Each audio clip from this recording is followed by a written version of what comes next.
Hey everyone, this is Kim O'Neill from the Every Day is a New Day podcast and live show, and you're listening to the Going North podcast with the hilarious Dom Brightman. Be sure to subscribe to his show so you don't miss any episodes, and remember, every day is always a new day.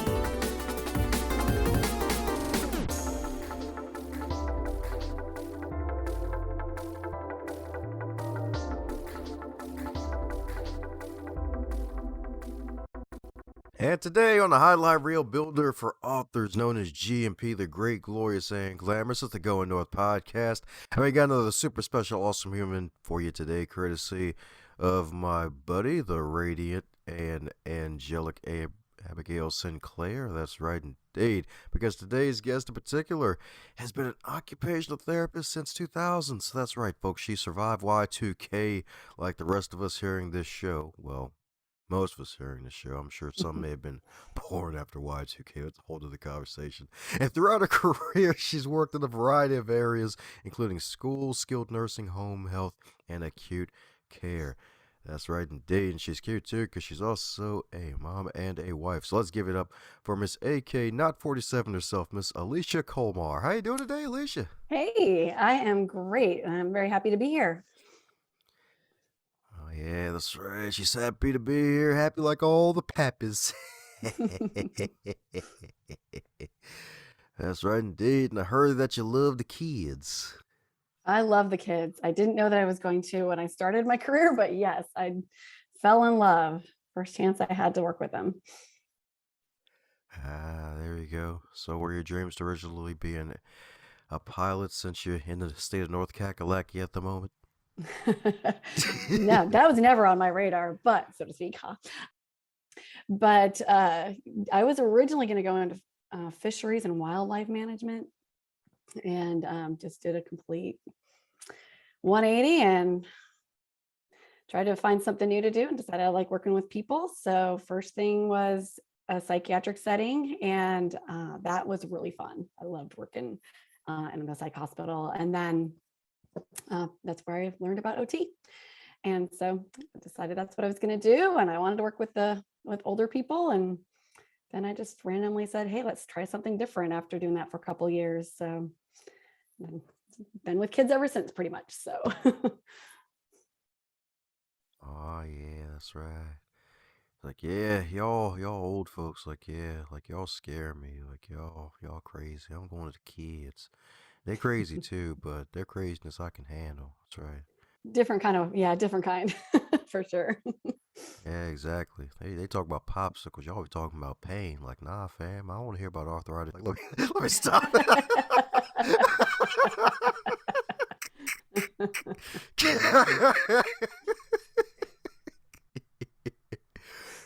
Oh man, we have us so loose, but that's freaking awesome, though. So my goodness, so originally into work in the wonderful world of nature. I guess that comes from being a nature lover. Yeah, definitely a nature lover and love being outside. And I don't do nature-based therapy, but a lot of people are now, and they're doing a lot of the same kind of things I am, but doing it outside. I just don't have the space for it. But yeah, it's pretty cool direction to go in when you can meld all the loves in one. That's right. Meld all the loves in one. That's right. Make your own fondue. That's right. Yes, indeed. Yes, indeed. So my goodness.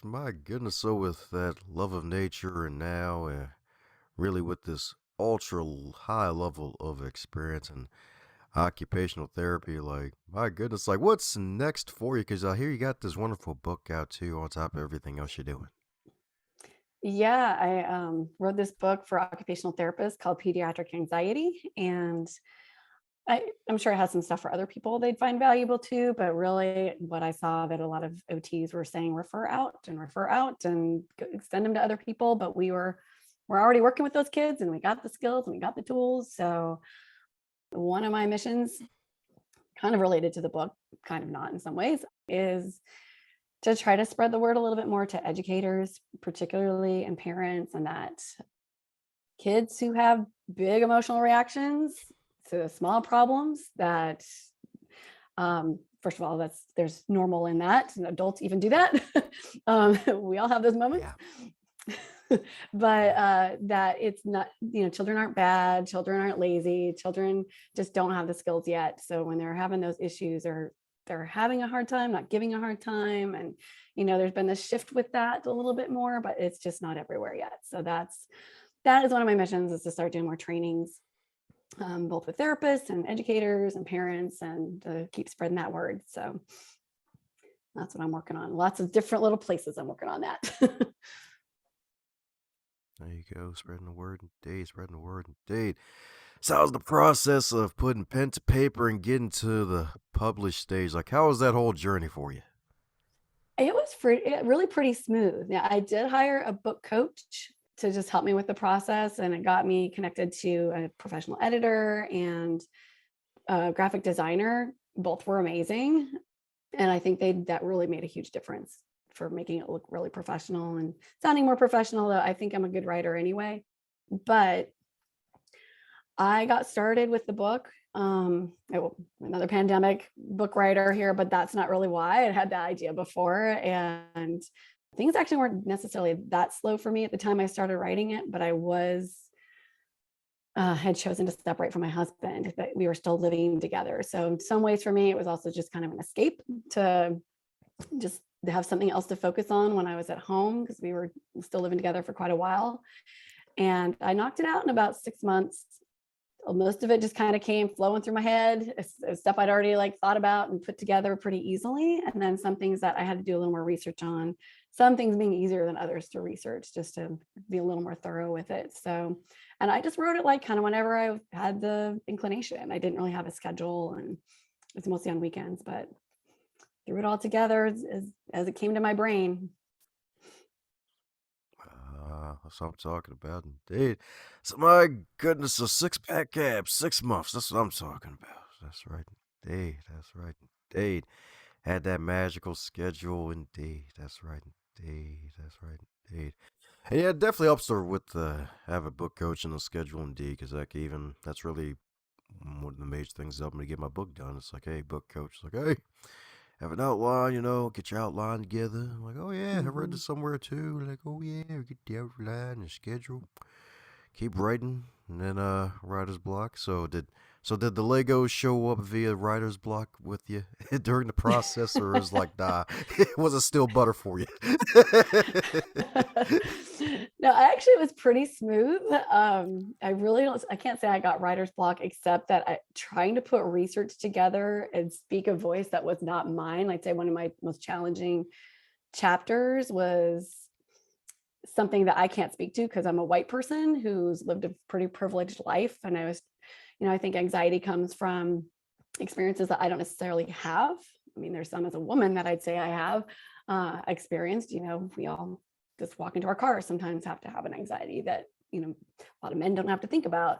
But, I'm not a person of color, and or from I'm an American culture, very white bread kind of person. So I don't have the experience to say what is a person of Asian descent going through when people are having a reaction to COVID and they're having anxiety. It's just about going in public when there's been violence towards people of that group. So I felt like that was important for us to consider as therapists, especially if we don't have that experience.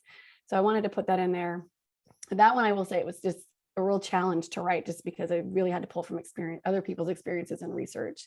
And I didn't want to come across as sounding like, this person who knows things I don't. So that was, I'd say, the one that was the most challenging for me. And I hope I reflected people's voices well, who shared their experiences with me and the things that I'd read and researched on that. That was the only, but everything else kind of just flew out, other than some of the neuroscience stuff I included was a little challenging as well to try to just narrow it down and not get too technical. I just wanted to have some very basic stuff about that in there.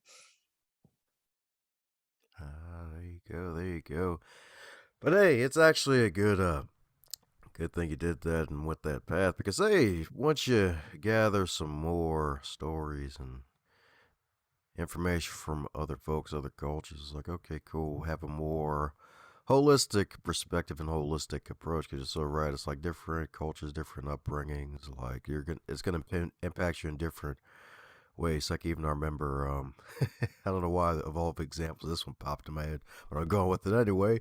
Past guest, she was on the show, I believe. Yeah, Allison. Yeah, she was actually a former female bodybuilder, and she actually had she actually had a nice backside growing up. The only problem was folks called her tank ass growing up, and it's like if she was Mm, the other, if she was the different community, it would have been like, hey, that is an asset, all the puns intended. Like, hey, we embrace you wholeheartedly, and it's just like just minor, well, not minor, but just things like that. It's like just different ways of doing things and how people react to different things, and it's just so true. Like, hey, it was definitely a good idea to really branch out with all the tree swag and just gather information from different cultures. So, how was that experience? Were you just interviewing parents or fellow educators or occupational therapists? Like, how was that process? yeah, it was a little bit of both. Just a little bit with parents, but mostly other professionals who could be feel free to speak about their experiences. And it was really insightful to get the perspective that I maybe didn't have. And, no matter how liberal and open-minded, we might be, we don't have other people's experiences. So, I can only guess at some things. I also don't want to assume things either. There's a lot more awareness, I think, over the last few years that has made people be a little more respectful, but there's a long way to go. So, just at least to be mindful of the fact that we need to ask some questions of people and say, what is your experience? And realize that, it's not going to be the same. And what are some of the triggers that maybe you might have triggers that I don't even relate to, and I might have triggers you don't relate to. And, getting to understand what some of those things are to help problem solve how to manage them is important. And it was really insightful. And I got some really good advice from one person who had told me that she said, the thing is, you just don't know who to trust. So, and I'm here in the South. So, there tends to be a little more conflict here in some ways with some things, especially over the last couple of years with a lot of the Civil War statues being torn down and that kind of thing.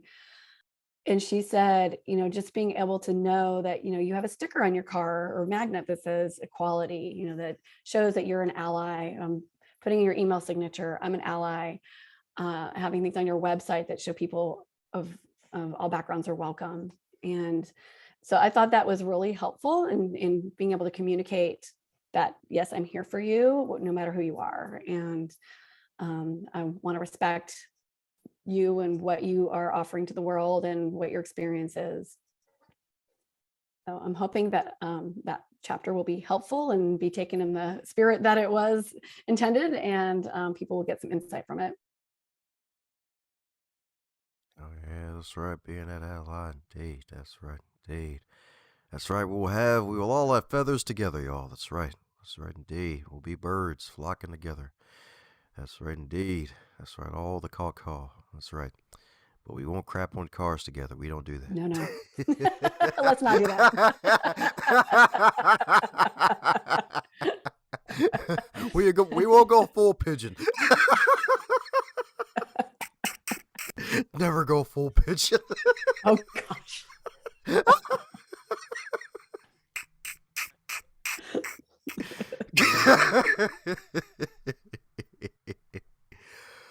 Oh man.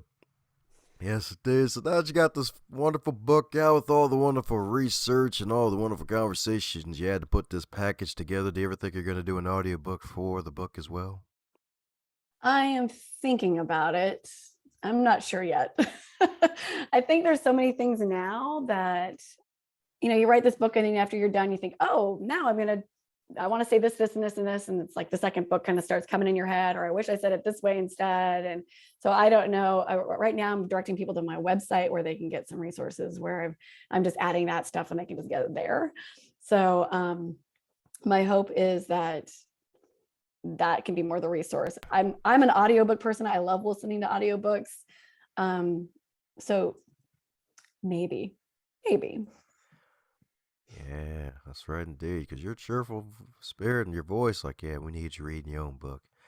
That's right Oh, well, indeed. thanks. Need you. That's right. Need you all to reading their own book indeed. That's what I'm talking about indeed. So my goodness, so since you've been on this little mini interview tour, guesting around the web and the globe of the web, even if you're on the flat earth, as some flat earthers might say. I'm not a flat earther, I just wanted to get that corny joke in there. Is there a question that you wish you'd be asked more often when you're on these wonderful podcasts, Alicia? I think just the motivation for writing the book, which I've already kind of explained and what my mission is. So you don't need to ask me that. It really is to educate. But that's the one that, I think that the motivation really is not, I think most people who write a book aren't writing a book because they want to make a lot of money. Because, by the time, especially if you pay for a coach and all the professional other stuff that goes with it, even if you're self-publishing, you're not really making money off of a book. And that's not really the intention. It's about spreading a message. So that's the main question that I want everyone to ask. Like, why did you write it? Because, let me just share the main reason for my mission. And although I'm also very happy to answer what occupational therapy is, which not a lot of people ask me, which is surprising because a lot of people don't know what OT is. So hopefully your listeners do. Yeah, exactly, because you said OT, and it's like, oh man, that Chiefs Bengals game, like, dang it. I wish the Bills would have freaking won. Like, man, the Bills should have won. Like, they were doing so good last year. I wanted the fans to jump through more tables again. Like, yeah. But we already know that's not occupational therapy. But that's what most people think of with OT. They're working late or they're thinking sports. Yes, indeed. So what is occupational therapy? So occupations are how we spend our time. So it's our jobs, it's our self-care skills, like getting dressed, taking showers. It's our leisure time, being able to move through, if you play tennis, can you, move like you need to through tennis? Being able to just be balanced with all those things.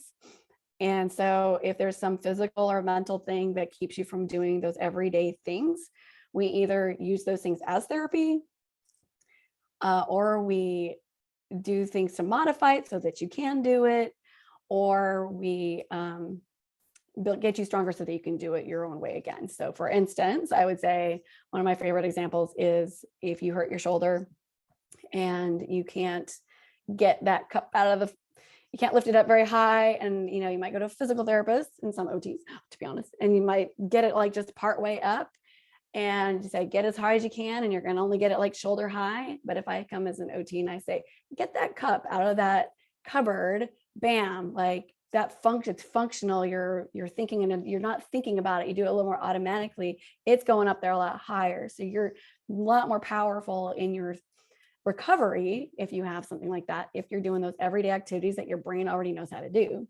And with kids, their occupation is school, their occupation is play. And so they might have some developmental things that we're working through to help them be able to participate in life in those activities. So there's one of those things, those professions where like once you're in it, like it and you see it, but it can be hard to explain because it's very global and it's kind of holistic, and we're doing more and more. That's right. Sounds like some adults need it even more. Like, yeah, helping kids to play. That's right. Helping adults need to play. Like, hey, how you doing there, adult? Like, what are you doing? Like, should you just say hi like a normal person? Oh, don't worry, adult. It's okay. We're gonna help you play. Like, wait, what?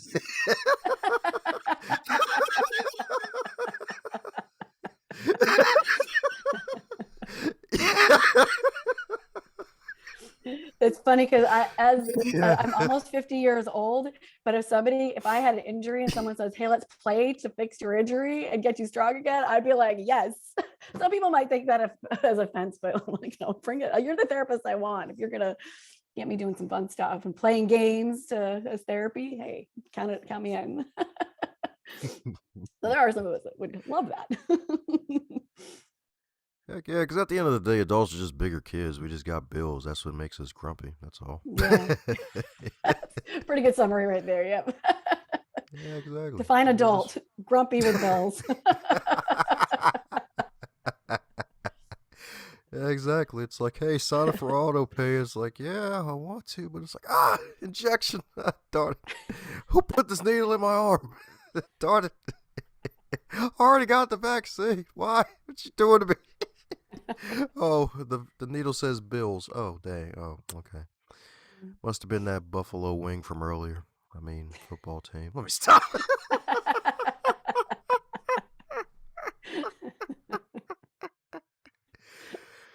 Yes, indeed. Yes, indeed. So, my goodness, my goodness. So, what's next for you? What are you excited about over the next 12 months? I am excited to actually lighten my load a little bit at my private practice. So, and train other people to do the things I'm doing there. So, I have a private practice in North Carolina, Apex, North Carolina, where I work with kids and work in schools. And also really hoping to do some more trainings within the schools.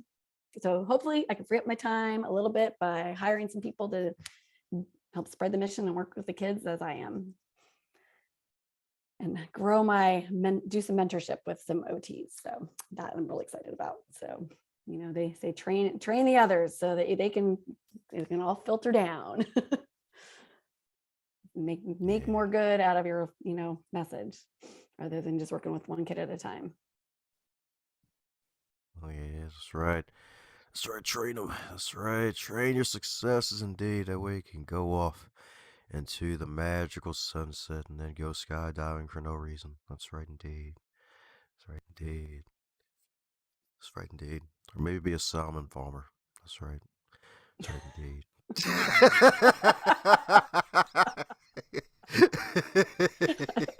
Okay, we haven't had the random penguin reference, but we got the salmon one. That's good. Salmon farmer. I hadn't thought of that. I mean, hey, you mentioned fisheries earlier. I'm like, yeah, fish. But hey, well, speaking of salmon, they double as food for humans and the bears. So if your wonderful book was a food, what would it be and why? Food. That's a very challenging question. Well, okay. I think I want to say granola. Because there's a little bit of a hippie side to me, and there's a little bit of that kind of like love in it, but it has some protein. So I'm a vegetarian, so it's not actually, I'm not going to call it meat, but it's got some protein. So maybe some I'd say some yogurt with some granola and maybe a little fruit on the side. So it's kind of well-rounded, got a little bit of all the things that your body needs. And a little bit hippie. That's right, indeed. That's right, indeed. Can't be a hippie without hips. She's got hips, y'all. Let me stop. Because she's hip to the game, y'all. That's right, indeed. That's right, indeed. That's why y'all need to get this book, indeed. It's granola, yogurt, and fruit at the same time. That's right. The fruit is on the bottom and the top. That's right. And it's creamy, too. So, they say the cream rises to the top. So, you know what that means, right? That's right, indeed. Get that creamy goodness of this wonderful book for yourself if you are in the OT field. That's right, indeed. Some OT from a fellow OT. That's right. That's right, indeed. That's right, indeed. So, my goodness, we're coming down to the magical question that every guest gets to receive. And that is, if you're to wake up tomorrow and you're 25 again, but you're in the year of 2022 with all of your knowledge and experience, what advice would you give to yourself? I would say, it's also a hard question, but I have thought about that one in the past. I think I would say that to be authentic and be yourself. Not that I wasn't, but I'd say that was a little more challenging in relationships. So I'd probably give myself that advice in relationships. Don't settle, live your truth, be who you are meant to be. But the reality is I'm not really a person who lives with regrets. So I'm not sure that I would say a whole lot more than that. Everything that we experience makes us who we are now. And I'm pretty happy with that at the moment. So. There we go. That's right. No regrets makes a happy penguin. That's right. That's right, indeed. That's right, indeed. And we're not even penguins. That's right, indeed. So it all makes perfect sense. Now, I haven't listened to all your podcasts, but how have you answered that question? Have you had said that on air? Oh yeah, Yeah. make a inflatable balloon and then float on it. Yeah, that's right indeed. That's usually when I get them at 25 years old. It's like, hey buddy, yeah, yeah, that's right. Oh wait, that's the same me. Yeah, be like, yeah, blow up a balloon, ride it. That's right indeed. Ride it like a unicorn. That's right. That's right indeed. That's right. I was messing with you. That ain't the advice. The actual advice is really stay in the gym. Hey, going with the flow and floating is good, not too bad either. But yeah. Yes, indeed. That's right, indeed. So my goodness, but the good thing about balloons is the fact that folks need to ride a hot air balloon to your wonderful website and check out all your wares. So what's the best way for folks to do so? The website, selfregulationsupports.com. That's self-regulation, no other S there, supports with an S at the end.com. So I'm still building up some resources there, but educators and therapists, so there will be more coming as my virtual assistant gets rolling. There's only so much time in the day, so I haven't got everything in my head in there yet. But I'm also going to have a parent training there probably by the time this airs. It's coming up in the next few weeks. So it'll be cheaper, free. It won't be too much. It'll be less than $20 for sure. But anyone who has any hardship paying for that and needs it, it'll be some advice for them, for parents. So hopefully that will be another resource. Yeah, resource heavy today. Alicia's got you covered like a blanket, y'all. So head over to her wonderful website. We're going to put a link to that in the show notes, indeed. Check out her wonderful site, indeed. Because I'm not mistaken, she's got some magical t-shirts on the site as well, indeed. Just for the wonderful way so you can rock the gear. That's right, indeed. That's right, indeed. So you can feel terrific.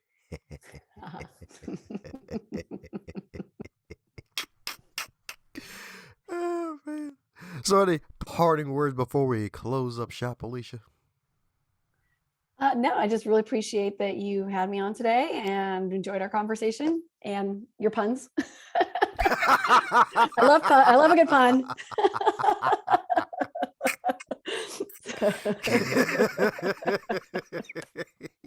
So thank you. Thanks a bunch for sharing some of your time out of your day to listen to the Going North podcast. I would be really honored if you head over to the website goingnorthpodcast.com and share this episode with someone that you care about. And also, for bonus points, if you like, click on the shop tab on the website and grab some gear, advance others to advance yourself if you haven't already. Have a great rest of your day and keep advancing north to your greatness.